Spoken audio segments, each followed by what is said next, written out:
morning. My name is Nadia Hassan, and today I'm speaking in my own capacity. I am not black. I am not brown.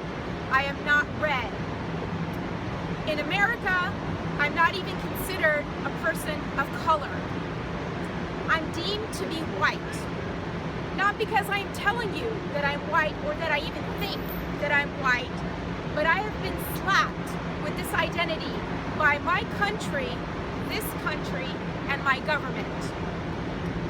I've been put into a box, a white box, an uncomfortable white box that obliges me to attach to an ethos of privilege and national superiority.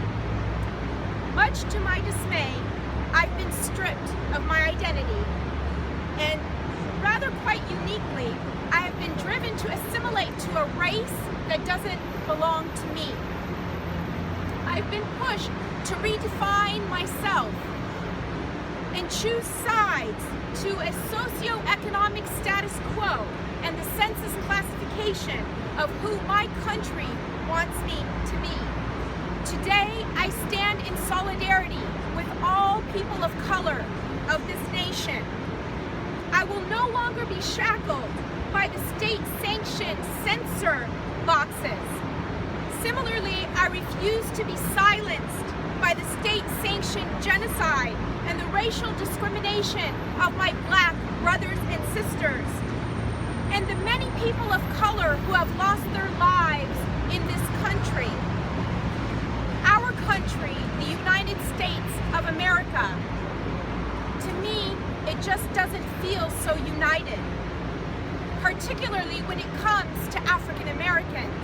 In fact, every 28 hours, an unarmed black person is shot and killed by a police officer with absolutely no consequences for the state crime. No accountability whatsoever. Enough is enough. We need to put an end to this legalized murder and Legalized murder! Legalized terror has to stop. It needs to stop, and it needs to stop now.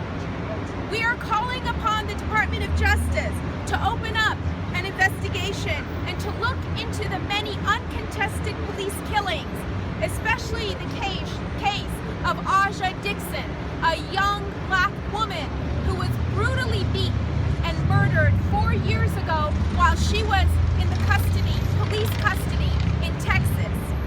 As Americans, we have a right to know what happened to Aja Dixon and to the many people of color like her who were denied life based on the color of their skin.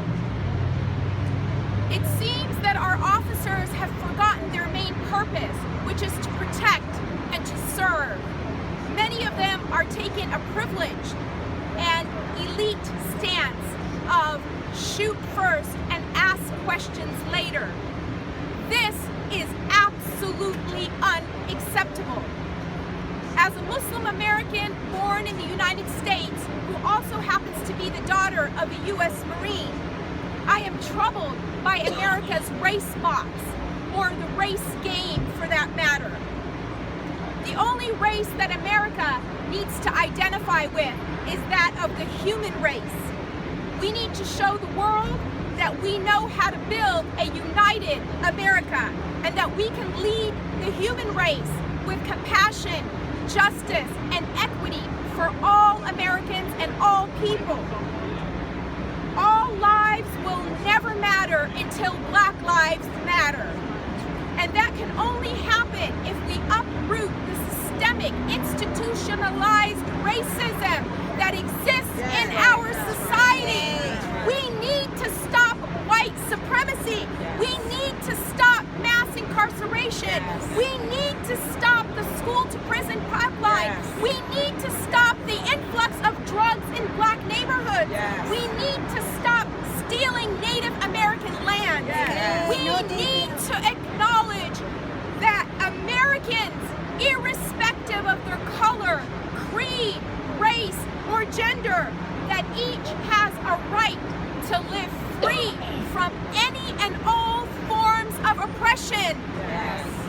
As a politically acclaimed white person, person who stands before you today, I know that I can never be free, nor will you be free until every person and every person of color and every American is free. Yes. On behalf of every mother, grandmother, father, daughter, son, uncle, wife, husband who has lost a loved one to state violence, I am calling upon the Department of Justice to stand by its name and start the investigations of these senseless black murders.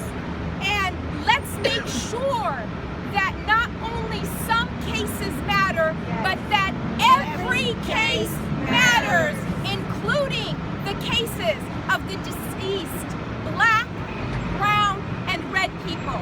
Thank you. Every case matters.